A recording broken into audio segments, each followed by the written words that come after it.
Karena memberatkan perintahan tersebut, maka dikata ini khitab taklifi. Karena memberatkan perintah Allah tersebut, maka ini disebut dengan khitab taklifi. Maksudnya khitab taklifi itu sasaran, subjek pembicaraannya yang wajib melaksanakan perintah Allah yang termaktub di dalam hukum syara, tidak lain tidak bukan adalah orang mukallaf. Lain mu'allaf lain ya. Mu'allaf itu orang yang sedang dijinaki hatinya. Mu'allafati qulubuhum. Mu'allafati qulubuhum itu orang yang sedang dijinaki hatinya, karena dia pindah dari kafir jadi muslim.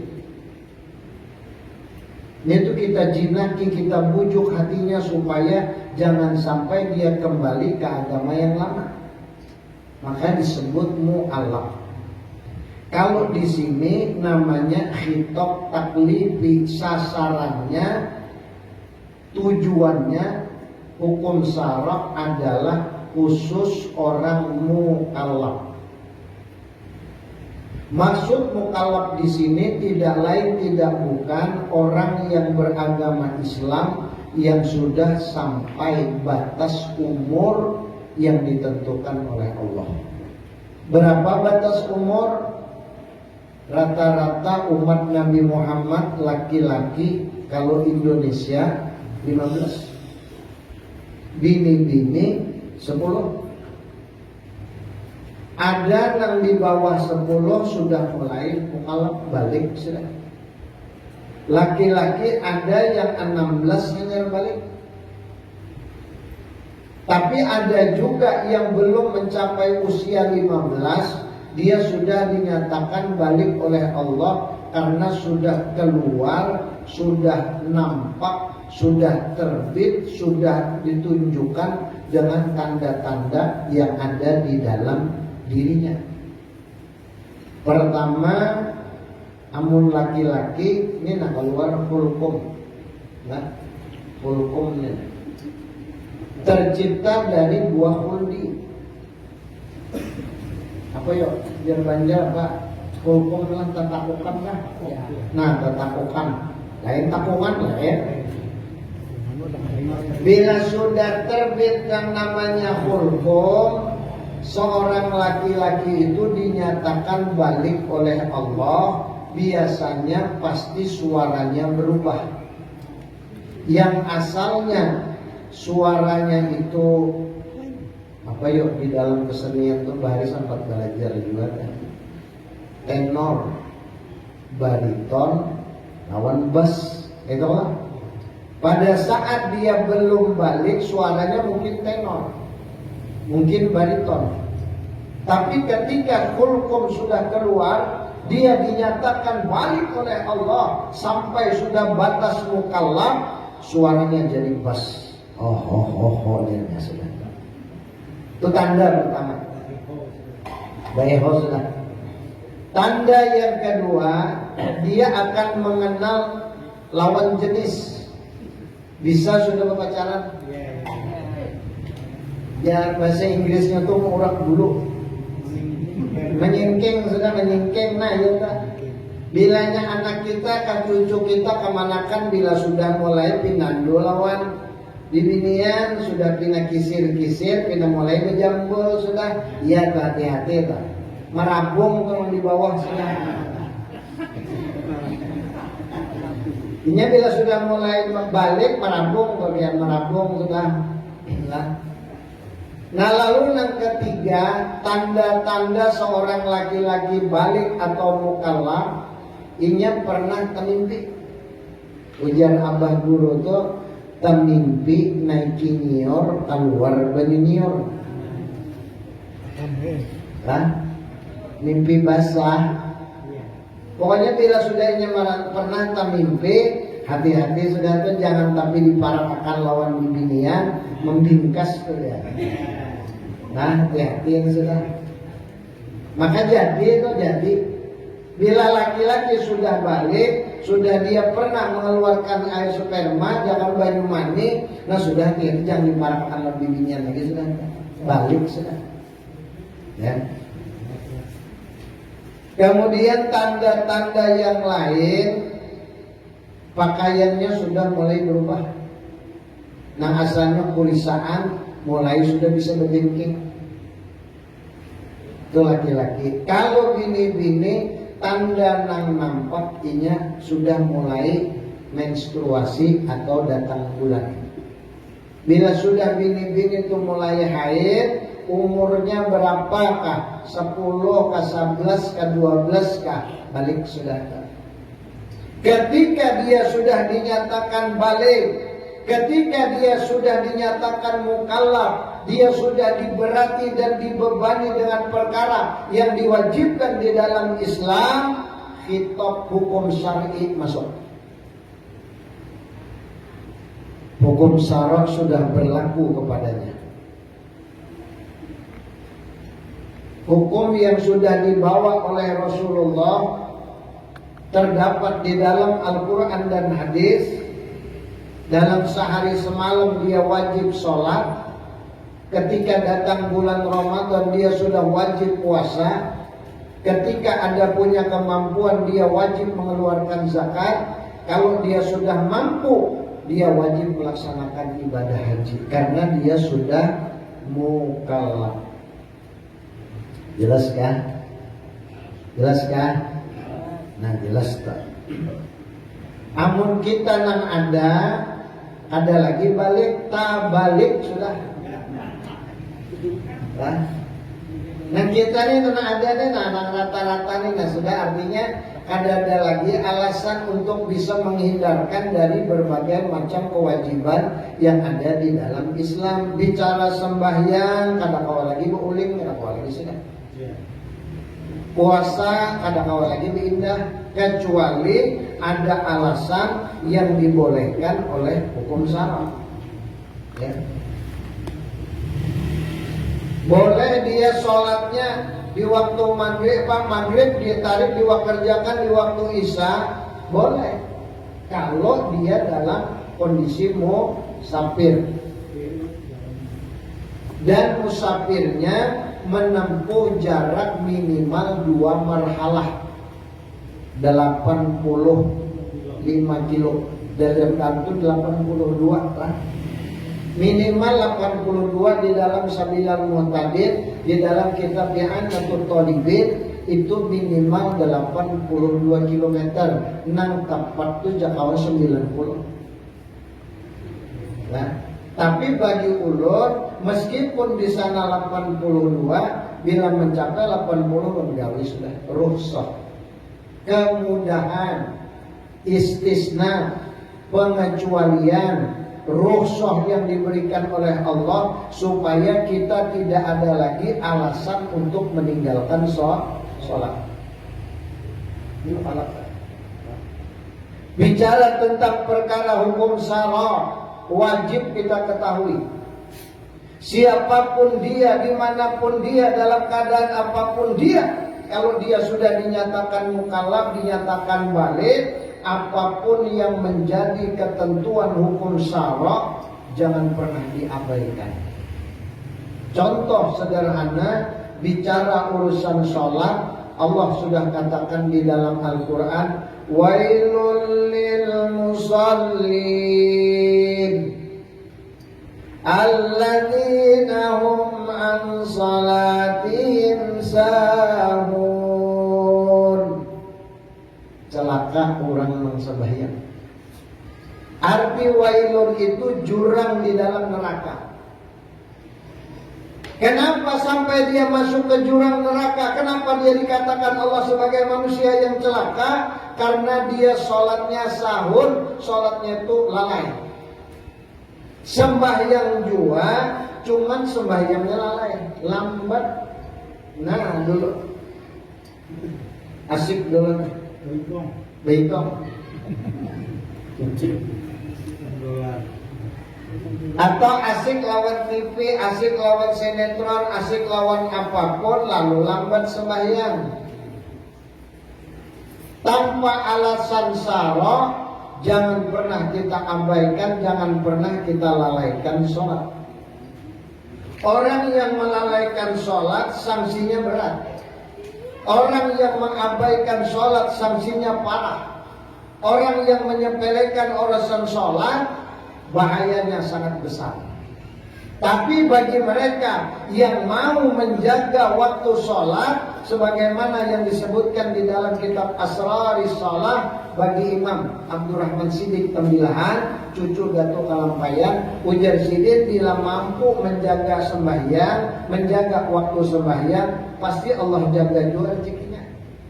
Garis bawah itu ya, otomatis. Kadang awal dipungkiri bila manusia Islam, manusia beriman, umat Nabi Muhammad yang mampu menjaga urusan sholat, setiap datang waktu sholat, bukan sholat yang menunggu dia datang, tapi dia yang datang menunggu datangnya waktu sholat, maka sebelum dia minta, Allah sudah siapkan segala sesuatunya. Jadi tinggal formalitasnya aja tuh ya. Biar Allah Ta'ala, فَإِذَا قُضِيَتِ الصَّلَاةُ فَانْتَشِرُوا فِي الْأَرْضِ وَابْتَغُوا مِنْ فَضْلِ اللَّهِ. Formalitas. Tolong dan formalitas daripada aja tuh Pak. Bila sudah tuntung ikam sembahyang dengan Allah Ta'ala, silahkan bertebaran di muka bumi, cari, ambil yang sudah persiapkan ujar Allah. Formalitas kenapa? Allah sudah siapkan karena dia sudah tepat waktu ketika sholatnya. Bila sudah mendengar suara azan, caget telinganya. Arti caget telinganya itu bujur-bujur diperhatikannya. Sedang di perjalanan, sementara ada yang dia kejar, kepingin dia selesaikan, tapi di perjalanan dia mendengar suara azan, buru-buru dia berhenti. Bahkan sebelum lagi dikumandangkan azan, dia sudah buru-buru berhenti di tempat ibadah. Dia menunggu barang 5-10 menit, baru nanti dikumandangkan azan. Itu hebat manusia Pak. Itu manusia pintar karena ini ada manusia pintar minum tolak angin yang dikinum. Buah gampung parut ya, menolak tolak angin aja yang dikinum. Orang pintar minum tolak angin, ya kan? Artinya maka ada minum tolak angin karena pintar berarti kan? Nah, orang pintar.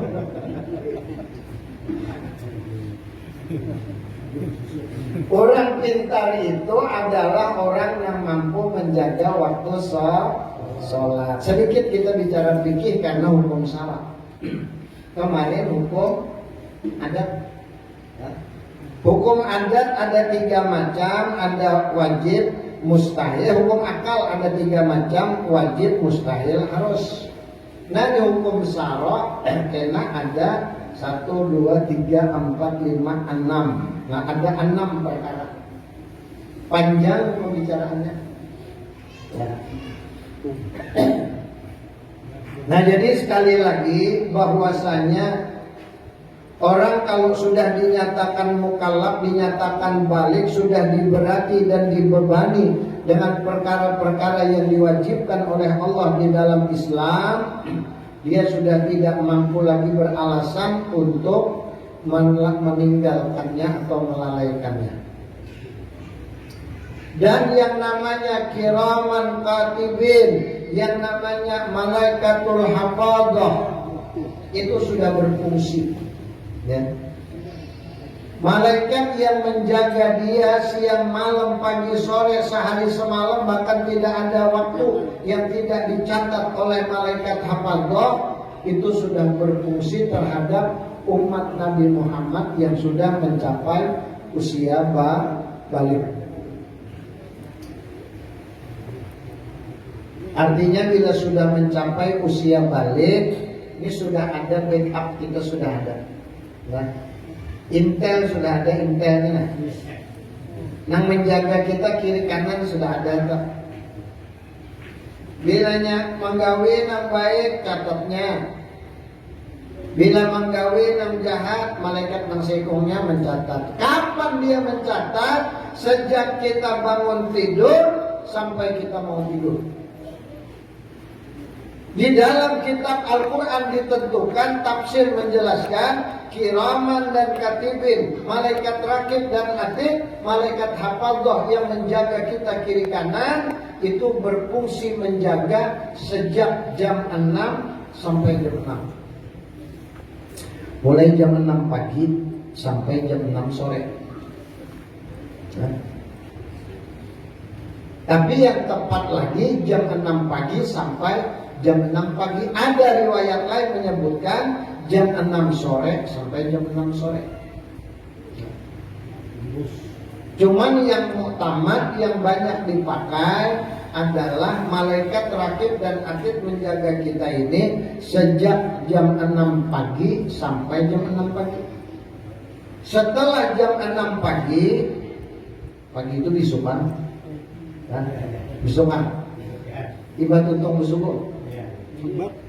Nah, bilanya sudah selesai kita melaksanakan ibadah subuh, kiraman, katibin, rakib dan atid ini naik membawa catatan yang dicatatnya selama sehari semalam untuk satu umat Nabi Muhammad, 2 malaikat.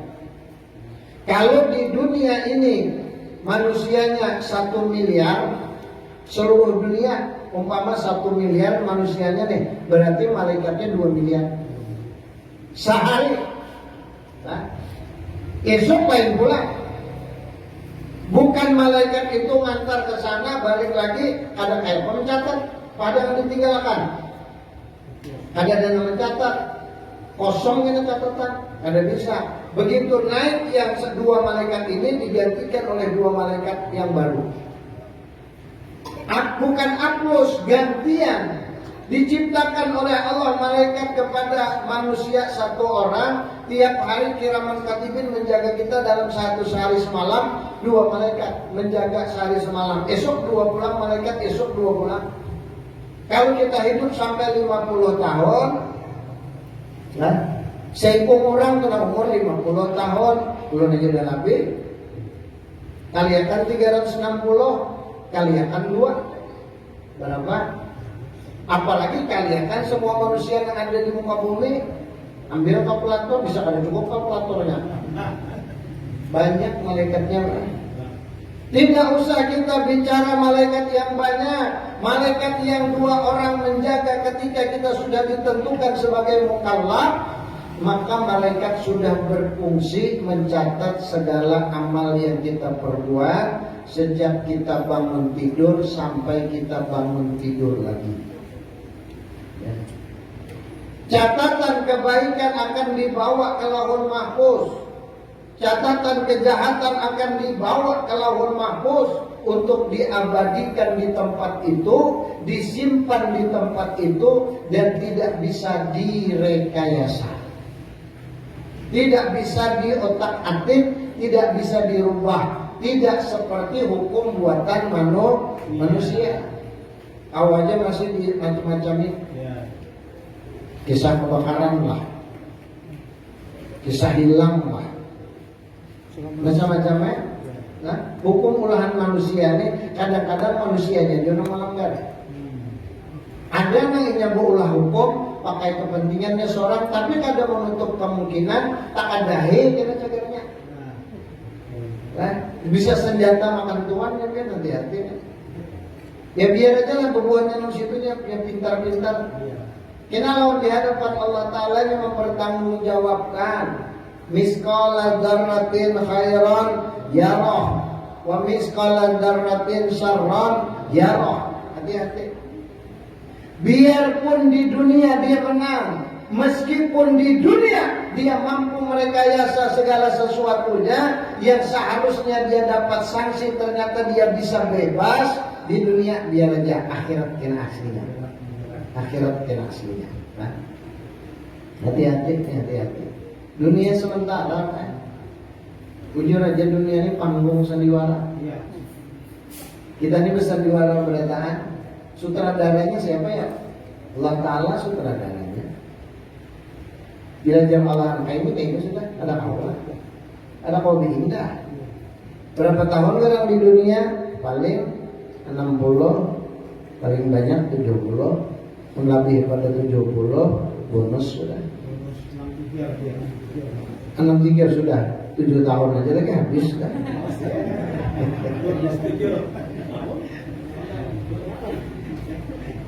7 tahun aja lagi habis tak? Hitungannya. Artinya bila lebih pada 7 tahun, alhamdulillah. Beliau 63 puluh, hanya 52. Nah banyak puluh. Selawas lagi. Secara logika, kalau batas umur umat Nabi Muhammad antara 60 sampai 70, artinya ulun masih talawas hidup lagi pada beliau nih. Nah, tapi kan menutup kemungkinan bisa ulun berdahulu, udah tahu. Bila ulun berdahulu dadah, jangan. Artinya kita kadang mau membatasi umur kita, Allah yang Maha tahu. Semua 100% urusan Allah. Bila kada percaya ujar ada buruk kafir. Kayak itu juga urusan jodoh. Dengar tak? Kayak itu juga urusan rizki. Nah, garis bawahi. Rizki, jodoh, maut 100% urusan Allah. Bila kada percaya kafir. Bismillah. Kenapa jadi si Anu itu bininya 2? Kenapa si Anu bininya 3? Kenapa jadi 4? Takdirnya sudah, garisannya sudah ada.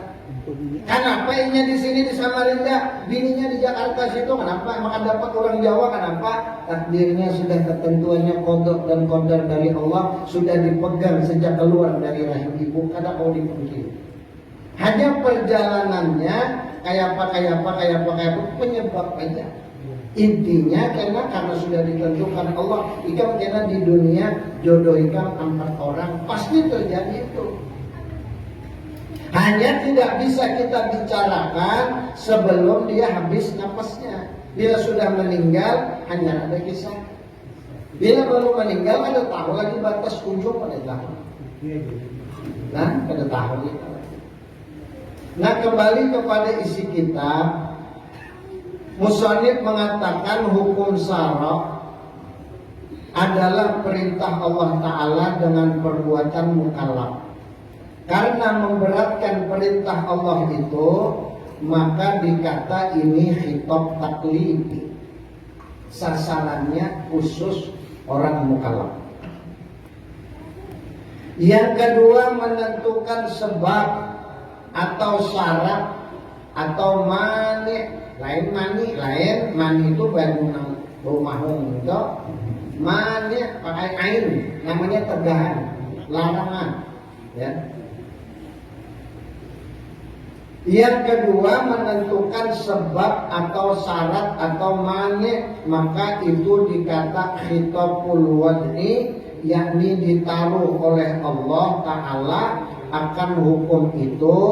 Maka terbagilah hukum syara dengan 2 makna ini atas 7 bagian yang tersebut di bawah ini.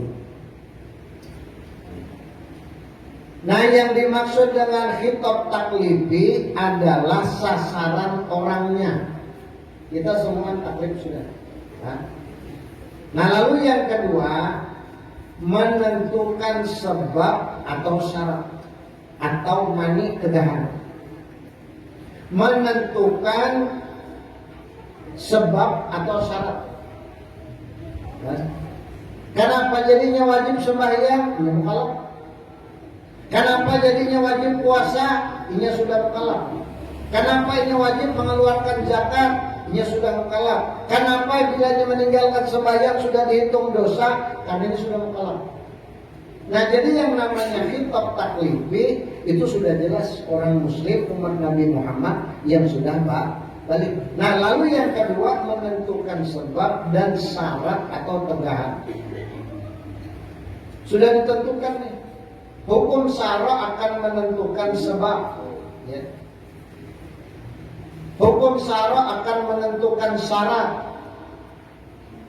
Hukum syara akan menentukan larangan dan tegahan. Artinya larangan, syarat dan sebab itu sudah ada di dalam Al-Quran, ada di dalam hadis, ada di dalam asar, ijma sahabat, ijma ulama atau taklid. Ya. Itu sudah ada. Nah, jadi syaratnya apa? Kalau dia sudah mukallaf, dia wajib sembahyang, maka syaratnya ada. Dia wajib puasa, syaratnya apa? Ada. Kemudian larangan-larangan Allah bagi umat yang sudah mukallaf juga ada di dalam hukum syara. Maka itu dikata dengan khitabul wad'i, khitab yang diletakkan oleh Allah, sasaran yang diletakkan oleh Allah, tujuan yang diletakkan oleh Allah di dalam Al-Quran, bahkan menjadi penyebab turunnya Al-Quran supaya menjadi dalil, supaya menjadi argumen, supaya menjadi alasan, bisa dijadikan sebagai referensi atau rujukan bagi orang-orang yang sudah mukallaf. Nah, jadi sasarannya ke situ kan. Nah, bila hendak sembahyang, ada sudah Allah Ta'ala mengatakan, idza kuntum ila sholati faghsilu wujuhakum wa aydiyakum ilal marafiq wamsahu bi ru'usikum wa arjulakum ilal ka'bayn. Dalilnya, bila ikam hendak berdiri sembahyang menjadi Allah, faghsilu wujuhakum wa aydiyakum ilal marafiq, basuh muha dan kedua tangan sampai dua siku. Wamsahu bi ru'usikum, sapu kepala. Kepala ini belum manusia bicara hilaf. Ada yang mengatakan litabid, ada yang mengatakan lilqul karena ada ba. Ba-nya itu jar majrur. Huruf khafat min wa ila wa an wa ala wa min wa ila wa an wa ala wa fi wa ruba wal wa wal kaf wal lam.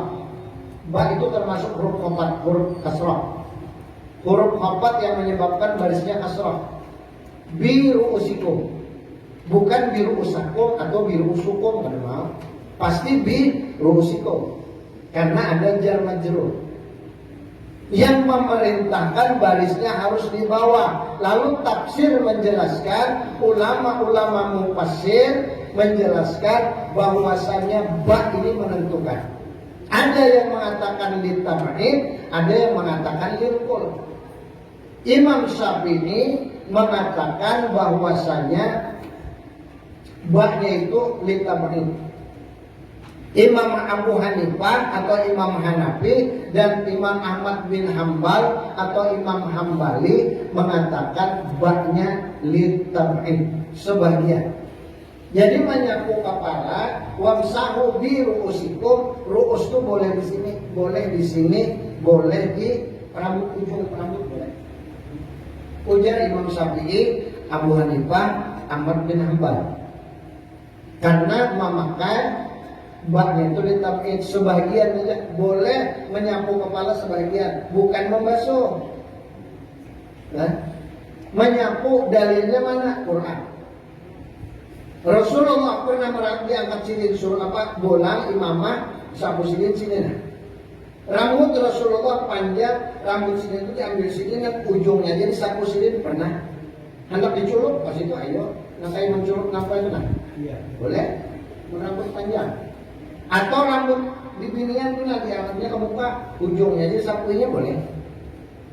Karena rambut sebagian dari kepala. Ya. Itu bagi tiga imam, Imam Syafi'i, Abu Hanifah, Ahmad bin Hambal. Menurut Imam Maliki, Imam Malik, kata beliau ba-nya itu lilqul.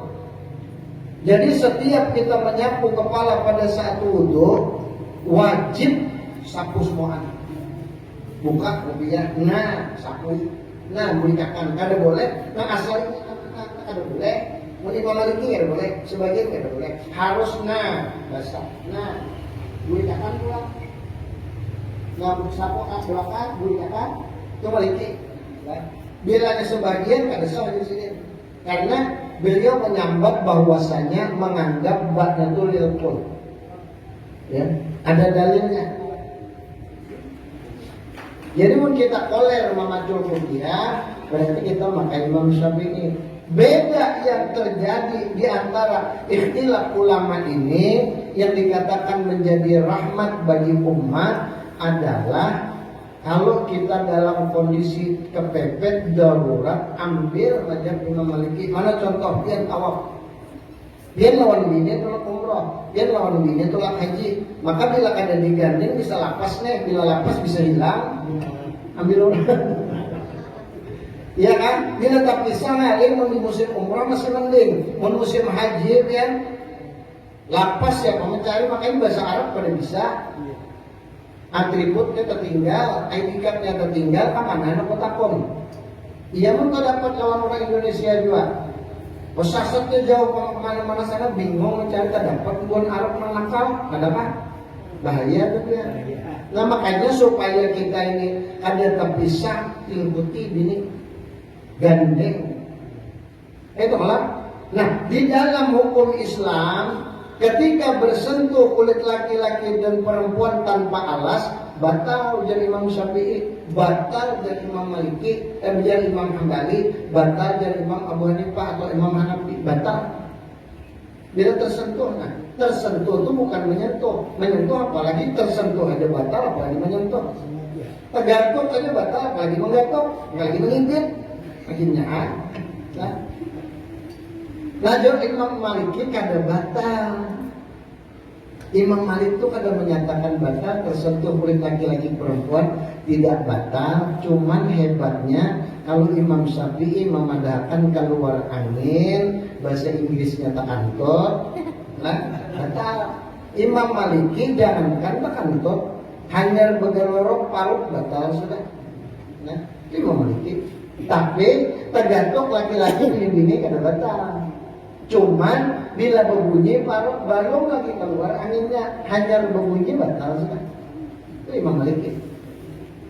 Nang penting kita kada berbunyi parut, nang penting kita kantor, apalagi itu daerah ada mungkin gandeng ini lah daerah.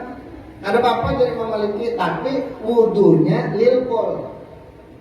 Jelas kan? Jelas lah. Nah lanjut waksilu bi arjulakum.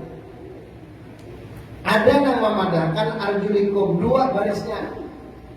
Wamsahu bi ru'usikum wa arjulakum ilal ka'bain.